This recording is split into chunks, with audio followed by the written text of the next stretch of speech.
Bienvenue sur CivilNet. Depuis le 27 septembre, la situation au Haut-Karabakh est tendue. L'Azerbaïdjan a lancé une offensive tout le long de la ligne de contact séparant l'Azerbaïdjan et le Haut-Karabakh, sans épargner la capitale Stepanakert et d'autres zones résidentielles. À ce jour, il y a au moins une trentaine de morts et une centaine de blessés du côté arménien. Nous allons discuter de la situation avec Taline Papazian, qui est docteur en sciences politiques et chargée de cours à l'université d'Aix à Marseille. Bonjour Taline. Bonjour Annie. Donc, le 28 septembre au matin, comme je viens de le dire, il y aurait au moins une trentaine de morts du côté arménien, civils et militaires, et une centaine de blessés. Les combats à la frontière avec l'Arménie et l'Azerbaïdjan et le Haut-Karabakh et l'Azerbaïdjan, c'est quelque chose qui se produit de temps en temps, malgré le cessez-le-feu de 1994 qui a été établi en 1994. Mais qu'est-ce qui fait cette fois-ci que ces combats-là diffèrent des combats qu'on a eus jusque-là? Oui Annie, je te remercie pour cette question. La première chose qui est différente, c'est l'ampleur géographique des opérations qui ont lieu, comme ça avait été le cas pendant la guerre des 4 jours, sur l'ensemble de la ligne de contact entre le Haut-Karabakh et l'Azerbaïdjan. On avait eu au mois de juillet des opérations militaires au Tavouch, cette fois-ci sur la frontière internationale entre l'Arménie et l'Azerbaïdjan. Et cette fois-ci, donc au mois de septembre, depuis hier, l'Azerbaïdjan a commencé des opérations militaires qui sont de nouveau, j'allais dire, directement avec le Haut-Karabakh.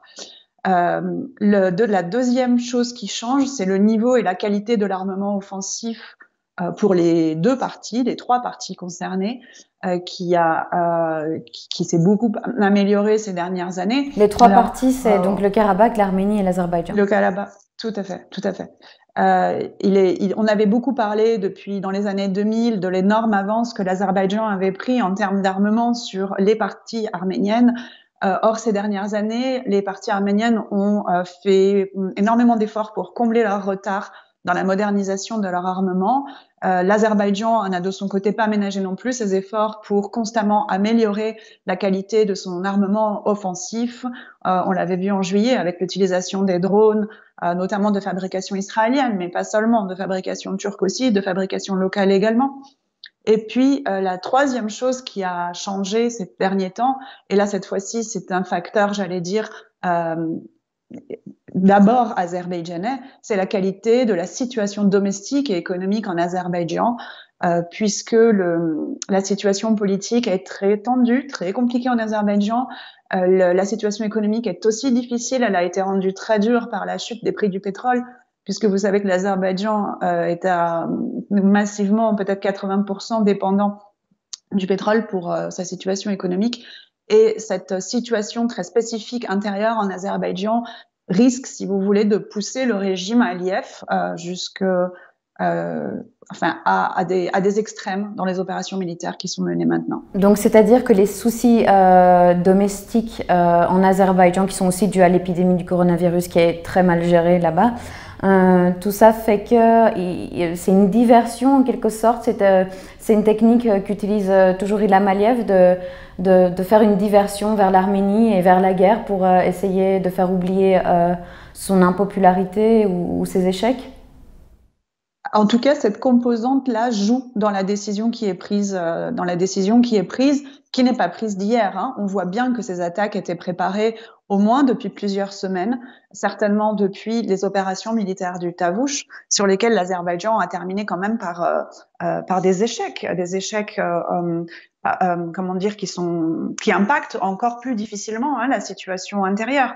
Il y a en Azerbaïdjan une volonté du régime de se maintenir à tout prix. Or, il y a une société civile assez bouillonnante dans ce pays et on voit également les développements, si vous voulez, en Biélorussie. Les dictateurs, les derniers dictateurs qui sont dans ces confins européens sont poussés, ou en tout cas on peut l'espérer, vers la voie de la sortie et il y a du coup des tentations militaristes.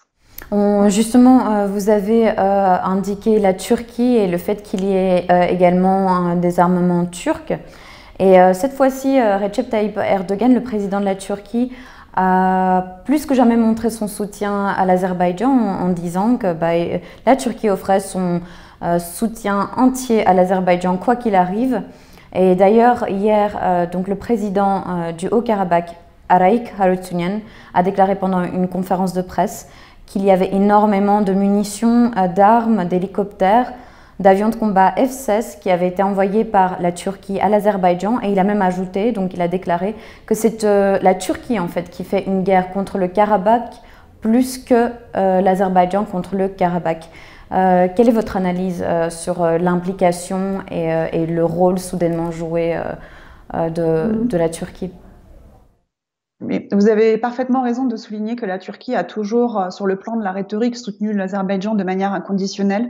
La nouveauté n'est donc pas là. Ce qui est certain, c'est que la posture de la Turquie, et pour le moment je parle d'une posture et pas encore d'une position, la posture de la Turquie est plus agressive et plus tranchée que jamais en ce qui concerne l'Arménie et le conflit du Haut-Karabakh. Pour le moment, l'aide de la Turquie se manifeste très concrètement, en effet, par le soutien en armement à l'armée azerbaïdjanaise. Le président du Haut-Karabakh a en effet souligné à juste titre l'utilisation d'hélicoptères, l'utilisation aussi d'avions militaires turcs, l'utilisation de drones conjointement, à la fois de fabrication azerbaïdjanaise et de fabrication turque. On a vu hier sur les cartes un drone turc envoyé depuis la Turquie jusqu'au lac Sevan qui ensuite est reparti sur le territoire turc. Donc il y a des éléments qui doivent absolument alerter et qui alertent évidemment l'Arménie dans sa riposte à ce qui est en train de se passer. L'aide de la Turquie est également visible sur le plan communicationnel, puisque une heure après le déclenchement des événements, il y avait des chaînes de télé turques qui étaient déjà en train de retransmettre les opérations militaires. Donc, on aurait, disons, du mal à imaginer une attaque surprise qui puisse, une heure après, être retransmise par des chaînes de télévision turques. Le troisième élément d'aide de la Turquie est l'envoi de mercenaires qui semble également un fait avéré. C'est des mercenaires qui viennent, on dit, de Syrie.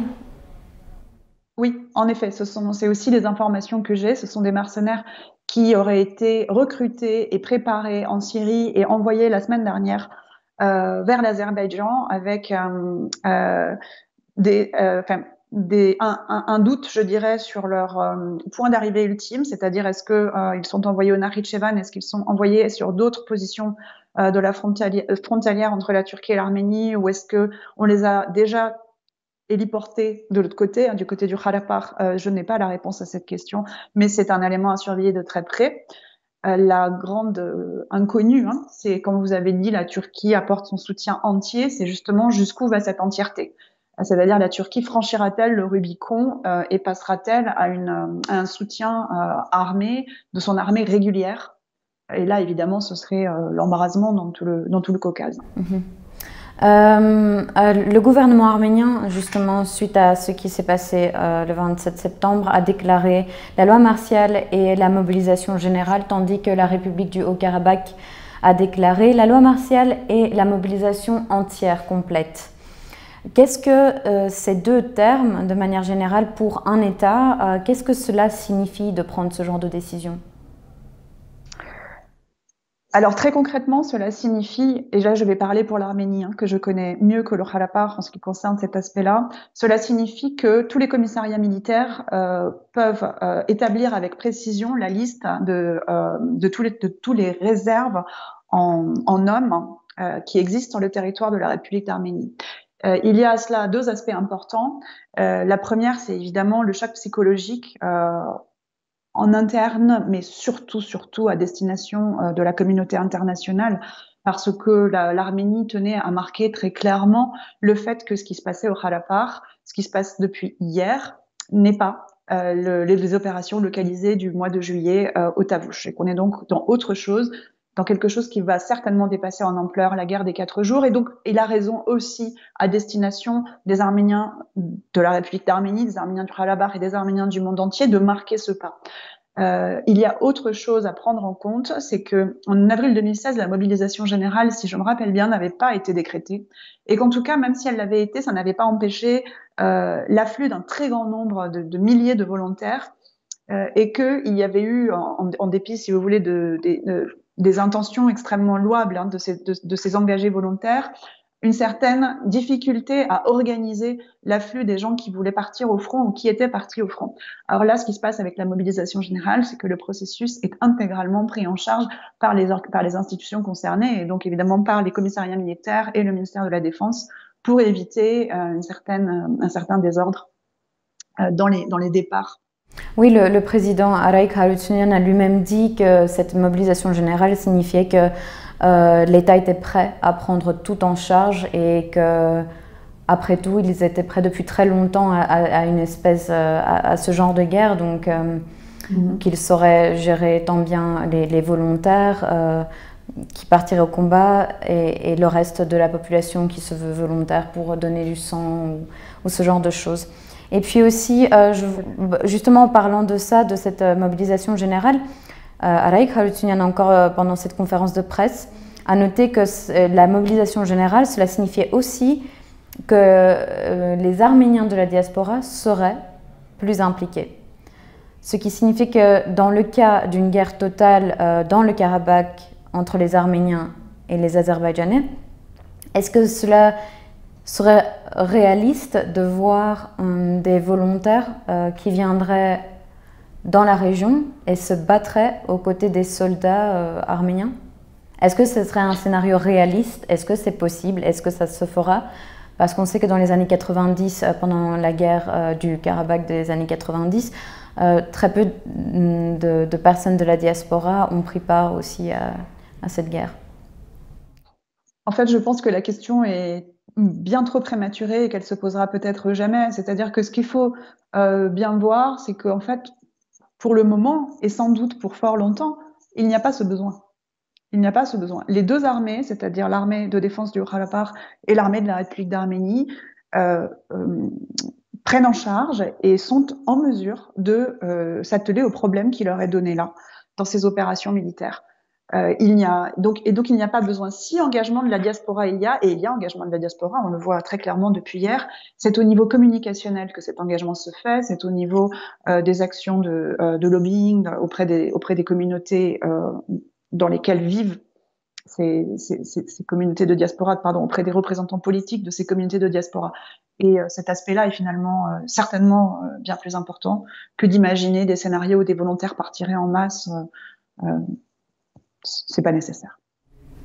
Et dernière question, on parle un peu plus des experts à l'étranger. Ce qui serait intéressant de savoir, c'est comment les experts à l'étranger analysent la situation et aussi quelle est la couverture médiatique. On sait que pour la guerre des 4 jours en avril 2016 et puis la révolution de velours aussi qui s'est tenue en avril 2018, il y a eu en soi très peu de couverture médiatique sur ces événements-là parce que le Caucase, c'est pas une région qui a l'air d'intéresser beaucoup les gens en dehors du Caucase, justement, ou les experts. Cette fois-ci, est-ce qu'il y a une différence? Est-ce qu'on couvre un peu plus ce thème-là, ce conflit, ou bien... Oui, Annie, il y a une petite différence. Alors, je ne vais pas vous dire que le Caucase fait la une des journaux, donc, en l'occurrence en France, puisque je vais parler de ce que je lis ou que je vois le plus. Mais par rapport à la guerre de 2016, il y a une plus grande couverture maintenant. Alors, ça peut être dû justement à cet appel à la mobilisation générale des deux côtés. C'est très certainement aussi le facteur turc qui joue dans cette exposition médiatique plus importante. Les Européens ont vu ces derniers mois, ils ont vu arriver dans le cœur de l'Ouest européen, donc dans le cœur historique de l'Europe, la Grèce, parmi les plus vieux membres, finalement, ils ont vu arriver l'hostilité de la Turquie. Et ce changement, disons, de perception de l'opinion publique européenne par rapport à la Turquie a beaucoup changé si on compare avec le début des années 2000, où la Turquie était plutôt dans un processus de négociation pour entrer dans l'Europe, petit à petit, de mise à niveau des critères internes, de démocratie, etc. Donc, les experts de l'époque évidemment invité à ne pas laisser les Européens se laisser jeter de la poudre aux yeux par la posture turque, mais la classe politique n'était pas prête à entendre ça. Aujourd'hui, c'est différent. Les Européens perçoivent l'hostilité marquée de la Turquie, membre de l'OTAN, membre de l'OTAN est franchement hostile par rapport à certains pays de l'OTAN et de l'Union européenne. Donc, il y a là une plus grande, je dirais, préparation de l'opinion publique à écouter ce qui se passe en ce moment en Arménie et au Haut-Karabakh. Merci beaucoup, Taline, pour cette discussion. Merci à vous, Annie, et bon courage, bon travail à Civilnet. Merci beaucoup. Merci. Merci d'être resté avec nous et puis continuez à suivre Civilnet. On continuera à vous tenir au courant de la situation dans le Haut-Karabakh.